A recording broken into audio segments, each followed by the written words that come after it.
Hindi na sanang hahantong sa ganitong drama kung sasagutin lamang ang mga lehitimong katanungan sa Senado at sa House of Representatives. Ang katotohanan ay hindi dapat itokhang. Imbis na diretsahang sagot, nililihis pa sa kwentong chicheria. Kakabahala ang mga pahayag na narinig natin nitong mga nakarang araw. Nandyan ang walang pakundangang pagmumura at ang pagbabanta ng planong ang ilan sa atin. Kung ganun na lang kadali ang pagplano sa ng isang presidente, paano pa kaya ang mga pangkaraniwan na mamamayan? Yang ganyang kriminal na pagtatangka ay hindi dapat pinapalampas. Yan ay aking papalagan. As a democratic country, we need to uphold the rule of law. Ako, bilang pinuno ng Executive Department at lahat ng mga nanunungkulan sa pamahalaan ay may sinumpaang tungkulin na tutupdin at pangangalagaan ang konstitusyon at ang ating mga batas. Kaya hindi tama ang pagpigil sa mga halal ng bayan sa paghahanap ng katotohanan. Hindi na sanang hahantong sa ganitong drama kung sasagutin lamang ang mga lehitimong katanungan sa Senado at sa House of Representatives. Ang katotohanan ay hindi dapat itokhang. Tapos na sana ang usapang ito kung tutuparin lamang ang sinumpaang panata na bilang lingkod bayan ay magsabi ng totoo at hindi hahadlangan. Imbis na diretsahang sagot, nililihis pa sa kwentong chicheria. Hangad ko na matuldukan na itong mga pangyayaring ito sa parang matiwasay at magdadala sa atin sa katotohanan. 12 taon din ako nanungkulan sa magkaparehong kamara ng Kongreso. Batid ko ang kapangyarihan iginawad sa kanila ng taong bayan at ng ating konstitusyon. Dahil dito, iginagalang ko ang kanilang gawain bilang isang independenteng sangay ng ating republika. Kahit ang buong executive branch, lahat ng mga ahensya ay hindi nakakaligtas at parating sumasailalim sa kanilang masusing pagsusuri. Bilang isang bansa, marami tayong mga paghamon na dapat harapin at mga suliraning dapat bigyan ng lunas. Sa kabila ng mga pambabatikos, nakatuon ang aking pansin sa pamamahala. Ngunit, hindi natin ikokompromiso ang rule of law. Kailangan manaig ang batas sa anumang sitwasyon, sino man ang tamaan. Kaya hindi ko hahayaan magtagumpay ang hangarin ng iba na hatakin ang buong bansa sa burak ng politika. Igalang natin ang proseso, tuparin natin ang batas, alalahanin natin ang mandato na pinagkatiwala sa atin ng milyon-milyon na Pilipino. Magtrabaho po tayo sa ikauunlad ng Republika ng Pilipinas at para matamo ang bagong Pilipinas.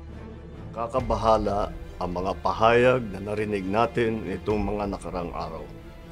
Nandyan ang walang pakundangang pagmumura at ang pagbabanta ng planong ang ilan sa atin. Kung ganun na lang kadali ang pagplano sa ng isang presidente, paano pa kaya ang mga pangkaraniwan na mamamayan?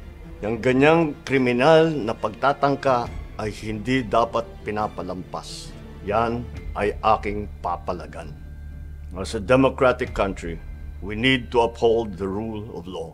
Ako, bilang pinuno ng Executive Department at lahat ng mga nanunungkulan sa pamahalaan ay may sinumpaang tungkulin na tutupdin at pangangalagaan ang konstitusyon at ang ating mga batas. Kaya hindi tama ang pagpigil sa mga halal ng bayan sa paghahanap ng katotohanan. Hindi na sanang hahantong sa ganitong drama kung sasagutin lamang ang mga lehitimong katanungan sa Senado at sa House of Representatives. Ang katotohanan ay hindi dapat itokhang. Tapos na sana ang usapang ito kung tutuparin lamang ang sinumpaang panata na bilang lingkod bayan ay magsabi ng totoo at hindi hahadlangan.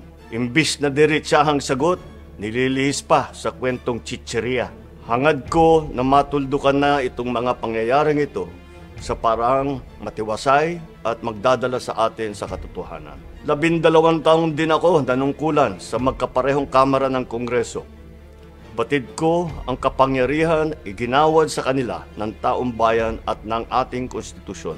Dahil dito, iginagalang ko ang kanilang gawain bilang isang independenteng sangay ng ating republika. Kahit ang buong executive branch, lahat ng mga ahensya ay hindi nakakaligtas at parating sumasailalim sa kanilang masusing pagsusuri. Bilang isang bansa, marami tayong mga paghamon na dapat harapin at mga suliraning dapat bigyan ng lunas. Sa kabila ng mga pambabatikos, nakatuon ang aking pansin sa pamamahala. Ngunit, hindi natin ikokompromiso ang rule of law. Kailangan manaig ang batas sa anumang sitwasyon, sino man ang tamaan. Kaya hindi ko hahayaan magtagumpay ang hangarin ng iba na hatakin ang buong bansa sa burak ng politika. Igalang natin ang proseso. Tuparin natin ang batas. Alalahanin natin ang mandato na pinagkatiwala sa atin ng milyon-milyon na Pilipino. Magtrabaho po tayo sa ikauunlad ng Republika ng Pilipinas at para matamo ang bagong Pilipinas. Kakabahala ang mga pahayag na narinig natin nitong mga nakarang araw. Nandyan ang walang pakundangang pagmumura at ang pagbabanta ng planong ang ilan sa atin. Kung ganun na lang kadali ang pagplano sa ng isang presidente, paano pa kaya ang mga pangkaraniwan na mamamayan?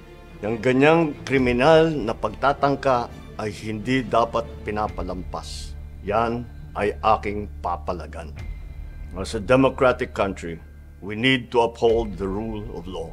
Ako, bilang pinuno ng Executive Department at lahat ng mga nanunungkulan sa pamahalaan ay may sinumpaang tungkulin na tutup din at pangangalagaan ang konstitusyon at ang ating mga batas. Kaya hindi tama ang pagpigil sa mga halal ng bayan sa paghahanap ng katotohanan. Hindi na sanang hahantong sa ganitong drama kung sasagutin lamang ang mga lehitimong katanungan sa Senado at sa House of Representatives. Ang katotohanan ay hindi dapat itokhang. Tapos na sana ang usapang ito kung tutuparin lamang ang sinumpaang panata na bilang lingkod bayan ay magsabi ng totoo at hindi hahadlangan. Imbis na diretsahang sagot, nililihis pa sa kwentong chicheria. Hangad ko na matuldukan na itong mga pangyayaring ito sa parang matiwasay at magdadala sa atin sa katotohanan. 12 taong din ako nanungkulan sa magkaparehong kamara ng Kongreso. Batid ko ang kapangyarihan iginawad sa kanila ng taong bayan at ng ating konstitusyon. Dahil dito, iginagalang ko ang kanilang gawain bilang isang independenteng sangay ng ating republika. Kahit ang buong executive branch, lahat ng mga ahensya ay hindi nakakaligtas at parating sumasailalim sa kanilang masusing pagsusuri. Bilang isang bansa, marami tayong mga paghamon na dapat harapin at mga suliraning dapat bigyan ng lunas. Sa kabila ng mga pambabatikos, nakatuon ang aking pansin sa pamamahala. Ngunit, hindi natin ikokompromiso ang rule of law. Kailangan manaig ang batas sa anumang sitwasyon, sino man ang tamaan. Kaya hindi ko hahayaan magtagumpay ang hangarin ng iba na hatakin ang buong bansa sa burak ng politika. Igalang natin ang proseso. Tuparin natin ang batas. Alalahanin natin ang mandato na pinagkatiwala sa atin ng milyon-milyon na Pilipino. Magtrabaho po tayo sa ikauunlad ng Republika ng Pilipinas at para matamo ang bagong Pilipinas. Kakabahala ang mga pahayag na narinig natin itong mga nakarang araw.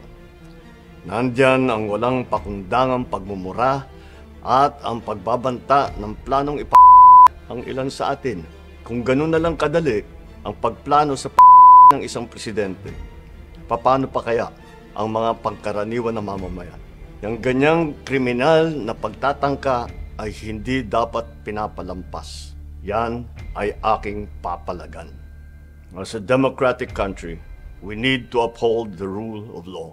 Ako, bilang pinuno ng Executive Department at lahat ng mga nanunungkulan sa pamahalaan ay may sinumpaang tungkulin Natutup din at pangangalagaan ang konstitusyon at ang ating mga batas. Kaya hindi tama ang pagpigil sa mga halal ng bayan sa paghahanap ng katotohanan. Hindi na sanang hahantong sa ganitong drama kung sasakodin lamang ang mga lehitimong katanungan sa Senado at sa House of Representatives. Ang katotohanan ay hindi dapat itokhang.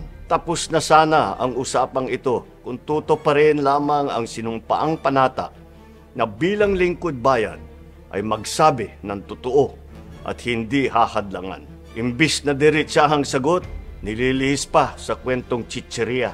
Hangad ko na matuldukan na itong mga pangyayaring ito sa parang matiwasay at magdadala sa atin sa katotohanan. 12 taon din ako nanungkulan sa magkaparehong kamara ng Kongreso. Batid ko ang kapangyarihan iginawad sa kanila ng taong bayan at ng ating konstitusyon. Dahil dito, iginagalang ko ang kanilang gawain bilang isang independenteng sangay ng ating republika. Kahit ang buong executive branch, lahat ng mga ahensya ay hindi nakakaligtas at parating sumasailalim sa kanilang masusing pagsusuri. Bilang isang bansa, marami tayong mga paghamon na dapat harapin at mga suliraning dapat bigyan ng lunas. Sa kabila ng mga pambabatikos, nakatuon ang aking pansin sa pamamahala. Ngunit, hindi natin ikokompromiso ang rule of law. Kailangan manaig ang batas sa anumang sitwasyon, sino man ang tamaan. Kaya hindi ko hahayaan magtagumpay ang hangarin ng iba na hatakin ang buong bansa sa burak ng politika. Igalang natin ang proseso. Tuparin natin ang batas. Alalahanin natin ang mandato na pinagkatiwala sa atin ng milyon-milyon na Pilipino. Magtrabaho po tayo sa ikauunlad ng Republika ng Pilipinas at para matamo ang bagong Pilipinas. Kakabahala ang mga pahayag na narinig natin nitong mga nakarang araw. Nandyan ang walang pakundangang pagmumura at ang pagbabanta ng planong ang ilan sa atin. Kung ganun na lang kadali ang pagplano sa ng isang presidente, paano pa kaya ang mga pangkaraniwan na mamamayan? Yung ganyang kriminal na pagtatangka ay hindi dapat pinapalampas. Yan ay aking papalagan. As a democratic country, we need to uphold the rule of law. Ako, bilang pinuno ng Executive Department at lahat ng mga nanunungkulan sa pamahalaan ay may sinumpaang tungkulin na tutup din at pangangalagaan ang konstitusyon at ang ating mga batas. Kaya hindi tama ang pagpigil sa mga halal ng bayan sa paghahanap ng katotohanan. Hindi na sanang hahantong sa ganitong drama kung sasakodin lamang ang mga lehitimong katanungan sa Senado at sa House of Representatives. Ang katotohanan ay hindi dapat itokhang. Tapos na sana ang usapang ito kung tutuparin lamang ang sinumpaang panata na bilang lingkod bayan ay magsabi ng totoo at hindi hahadlangan. Imbis na diretsahang sagot, nililihis pa sa kwentong chicheria.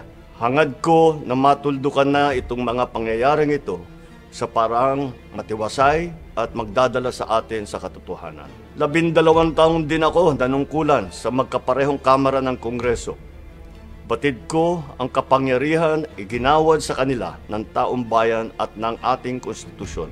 Dahil dito, iginagalang ko ang kanilang gawain bilang isang independenteng sangay ng ating republika. Kahit ang buong executive branch, lahat ng mga ahensya ay hindi nakakaligtas at parating sumasailalim sa kanilang masusing pagsusuri. Bilang isang bansa, marami tayong mga paghamon na dapat harapin at mga suliraning dapat bigyan ng lunas. Sa kabila ng mga pambabatikos, nakatuon ang aking pansin sa pamamahala.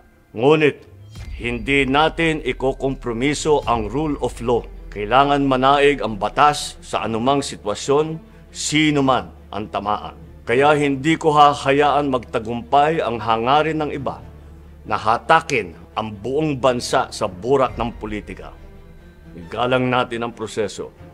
Tuparin natin ang batas. Alalahanin natin ang mandato na pinagkatiwala sa atin ng milyon-milyon na Pilipino. Magtrabaho po tayo sa ikauunlad ng Republika ng Pilipinas at para matamo ang bagong Pilipinas. Kakabahala ang mga pahayag na narinig natin nitong mga nakarang araw. Nandyan ang walang pakundangang pagmumura at ang pagbabanta ng planong ang ilan sa atin. Kung ganun na lang kadali ang pagplano sa ng isang presidente, paano pa kaya ang mga pangkaraniwan na mamamayan? Yang ganyang kriminal na pagtatangka ay hindi dapat pinapalampas. Yan ay aking papalagan. As a democratic country, we need to uphold the rule of law. Ako, bilang pinuno ng Executive Department at lahat ng mga nanunungkulan sa pamahalaan ay may sinumpaang tungkulin na tutup din at pangangalagaan ang konstitusyon at ang ating mga batas. Kaya hindi tama ang pagpigil sa mga halal ng bayan sa paghahanap ng katotohanan. Hindi na sanang hahantong sa ganitong drama kung sasakodin lamang ang mga lehitimong katanungan sa Senado at sa House of Representatives. Ang katotohanan ay hindi dapat itokhang. Tapos na sana ang usapang ito kung tuto pa rin lamang ang sinumpaang panata na bilang lingkod bayan ay magsabi ng totoo at hindi hahadlangan. Imbis na diretsahang sagot, nililihis pa sa kwentong chicheria. Hangad ko na matuldukan na itong mga pangyayaring ito sa parang matiwasay at magdadala sa atin sa katotohanan. 12 taon din ako nanungkulan sa magkaparehong kamara ng Kongreso. Batid ko ang kapangyarihan iginawad sa kanila ng taong bayan at ng ating konstitusyon. Dahil dito, iginagalang ko ang kanilang gawain bilang isang independenteng sangay ng ating republika. Kahit ang buong executive branch, lahat ng mga ahensya ay hindi nakakaligtas at parating sumasailalim sa kanilang masusing pagsusuri. Bilang isang bansa, marami tayong mga paghamon na dapat harapin at mga suliraning dapat bigyan ng lunas. Sa kabila ng mga pambabatikos, nakatuon ang aking pansin sa pamamahala. Ngunit, hindi natin ikokompromiso ang rule of law. Kailangan manaig ang batas sa anumang sitwasyon, sino man ang tamaan. Kaya hindi ko hahayaan magtagumpay ang hangarin ng iba na hatakin ang buong bansa sa burak ng politika. Igalang natin ang proseso. Tuparin natin ang batas.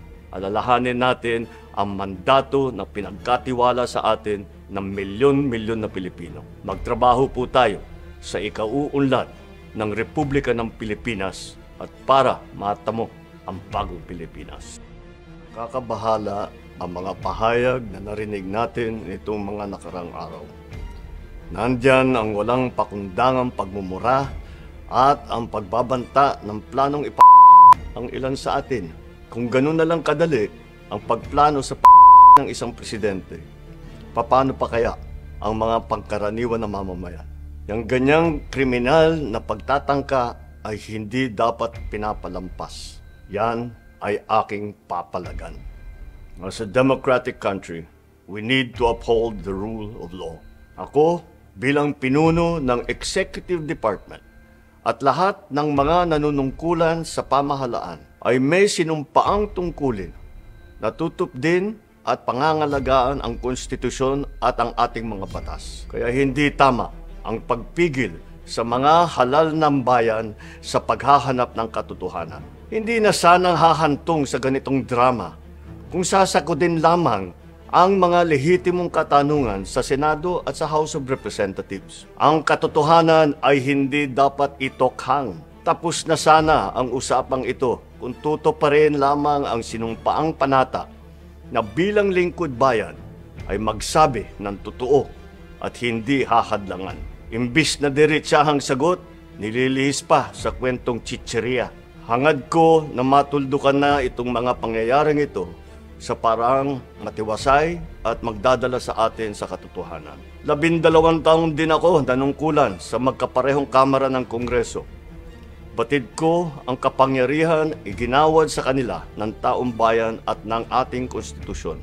Dahil dito, iginagalang ko ang kanilang gawain bilang isang independenteng sangay ng ating republika. Kahit ang buong executive branch, lahat ng mga ahensya ay hindi nakakaligtas at parating sumasailalim sa kanilang masusing pagsusuri. Bilang isang bansa, marami tayong mga paghamon na dapat harapin at mga suliraning dapat bigyan ng lunas. Sa kabila ng mga pambabatikos, nakatuon ang aking pansin sa pamamahala. Ngunit, hindi natin ikokompromiso ang rule of law. Kailangan manaig ang batas sa anumang sitwasyon, sino man ang tamaan. Kaya hindi ko hahayaan magtagumpay ang hangarin ng iba na hatakin ang buong bansa sa burak ng politika. Igalang natin ang proseso. Tuparin natin ang batas. Alalahanin natin ang mandato na pinagkatiwala sa atin ng milyon-milyon na Pilipino. Magtrabaho po tayo sa ikauunlad ng Republika ng Pilipinas at para matamo ang bagong Pilipinas. Kakabahala ang mga pahayag na narinig natin nitong mga nakarang araw. Nandyan ang walang pakundangang pagmumura at ang pagbabanta ng planong ang ilan sa atin. Kung ganun na lang kadali ang pagplano sa ng isang presidente, paano pa kaya ang mga pangkaraniwan na mamamayan? Yang ganyang kriminal na pagtatangka ay hindi dapat pinapalampas. Yan ay aking papalagan. As a democratic country, we need to uphold the rule of law. Ako, bilang pinuno ng Executive Department at lahat ng mga nanunungkulan sa pamahalaan ay may sinumpaang tungkulin na tutup din at pangangalagaan ang konstitusyon at ang ating mga batas. Kaya hindi tama ang pagpigil sa mga halal ng bayan sa paghahanap ng katotohanan. Hindi na sanang hahantong sa ganitong drama kung sasakodin lamang ang mga lehitimong katanungan sa Senado at sa House of Representatives. Ang katotohanan ay hindi dapat itokhang. Tapos na sana ang usapang ito kung tutuparin lamang ang sinumpaang panata na bilang lingkod bayan ay magsabi ng totoo at hindi hahadlangan. Imbis na diretsahang sagot, nililihis pa sa kwentong chicheria. Hangad ko na matuldukan na itong mga pangyayaring ito sa parang matiwasay at magdadala sa atin sa katotohanan. 12 taon din ako nanungkulan sa magkaparehong kamara ng Kongreso. Batid ko ang kapangyarihan iginawad sa kanila ng taong bayan at ng ating konstitusyon. Dahil dito, iginagalang ko ang kanilang gawain bilang isang independenteng sangay ng ating republika. Kahit ang buong executive branch, lahat ng mga ahensya ay hindi nakakaligtas at parating sumasailalim sa kanilang masusing pagsusuri. Bilang isang bansa, marami tayong mga paghamon na dapat harapin at mga suliraning dapat bigyan ng lunas. Sa kabila ng mga pambabatikos, nakatuon ang aking pansin sa pamamahala. Ngunit, hindi natin ikokompromiso ang rule of law. Kailangan manaig ang batas sa anumang sitwasyon, sino man ang tamaan. Kaya hindi ko hahayaan magtagumpay ang hangarin ng iba na hatakin ang buong bansa sa burak ng politika. Igalang natin ang proseso. Tuparin natin ang batas.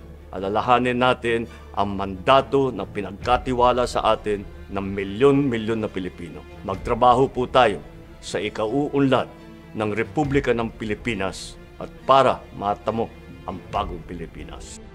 Kakabahala ang mga pahayag na narinig natin nitong mga nakarang araw.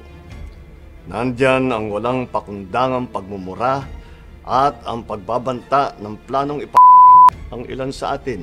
Kung ganun na lang kadali ang pagplano sa ng isang presidente, paano pa kaya ang mga pangkaraniwan na mamamayan? Yang ganyang kriminal na pagtatangka ay hindi dapat pinapalampas.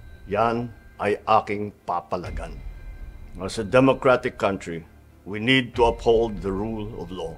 Ako, bilang pinuno ng Executive Department at lahat ng mga nanunungkulan sa pamahalaan ay may sinumpaang tungkulin na tutup din at pangangalagaan ang konstitusyon at ang ating mga batas. Kaya hindi tama ang pagpigil sa mga halal ng bayan sa paghahanap ng katotohanan. Hindi na sanang hahantong sa ganitong drama kung sasakodin lamang ang mga lehitimong katanungan sa Senado at sa House of Representatives. Ang katotohanan ay hindi dapat itokhang.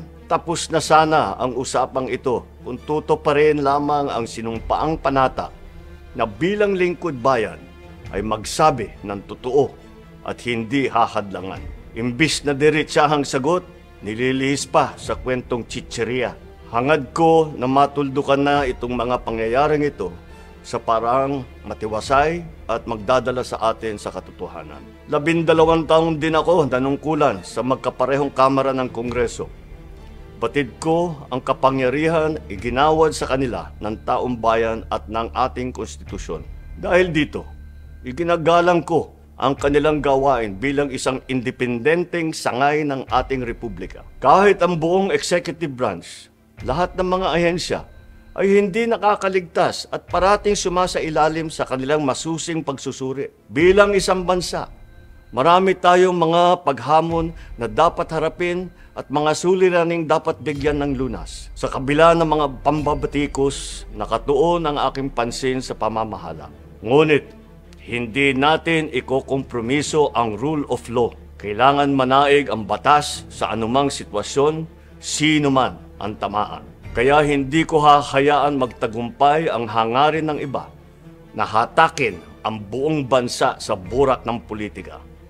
Igalang natin ang proseso, tuparin natin ang batas, alalahanin natin ang mandato na pinagkatiwala sa atin ng milyon-milyon na Pilipino. Magtrabaho po tayo sa ikauunlad ng Republika ng Pilipinas at para matamo ang bagong Pilipinas. Kakabahala ang mga pahayag na narinig natin nitong mga nakarang araw. Nandyan ang walang pakundangang pagmumura at ang pagbabanta ng planong ang ilan sa atin. Kung ganun na lang kadali ang pagplano sa ng isang presidente, paano pa kaya ang mga pangkaraniwan na mamamayan? Yang ganyang kriminal na pagtatangka ay hindi dapat pinapalampas. Yan ay aking papalagan. As a democratic country, we need to uphold the rule of law. Ako, bilang pinuno ng Executive Department at lahat ng mga nanunungkulan sa pamahalaan ay may sinumpaang tungkulin na tutupdin at pangangalagaan ang konstitusyon at ang ating mga batas. Kaya hindi tama ang pagpigil sa mga halal ng bayan sa paghahanap ng katotohanan. Hindi na sanang hahantong sa ganitong drama kung sasagutin lamang ang mga lehitimong katanungan sa Senado at sa House of Representatives. Ang katotohanan ay hindi dapat itokhang. Tapos na sana ang usapang ito kung tutuparin lamang ang sinumpaang panata na bilang lingkod bayan ay magsabi ng totoo at hindi hahadlangan. Imbis na diretsahang sagot, nililihis pa sa kwentong chicheria. Hangad ko na matuldukan na itong mga pangyayaring ito sa parang matiwasay at magdadala sa atin sa katotohanan. 12 taon din ako nanungkulan sa magkaparehong kamara ng Kongreso. Batid ko ang kapangyarihan iginawad sa kanila ng taong bayan at ng ating konstitusyon. Dahil dito, iginagalang ko ang kanilang gawain bilang isang independenteng sangay ng ating republika. Kahit ang buong executive branch, lahat ng mga ahensya ay hindi nakakaligtas at parating sumasailalim sa kanilang masusing pagsusuri. Bilang isang bansa, marami tayong mga paghamon na dapat harapin at mga suliraning dapat bigyan ng lunas. Sa kabila ng mga pambabatikos, nakatuon ang aking pansin sa pamamahala. Ngunit, hindi natin ikokompromiso ang rule of law. Kailangan manaig ang batas sa anumang sitwasyon, sino man ang tamaan. Kaya hindi ko hahayaan magtagumpay ang hangarin ng iba na hatakin ang buong bansa sa burak ng politika. Igalang natin ang proseso, tuparin natin ang batas, alalahanin natin ang mandato na pinagkatiwala sa atin ng milyon-milyon na Pilipino. Magtrabaho po tayo sa ikauunlad ng Republika ng Pilipinas at para matamo ang bagong Pilipinas.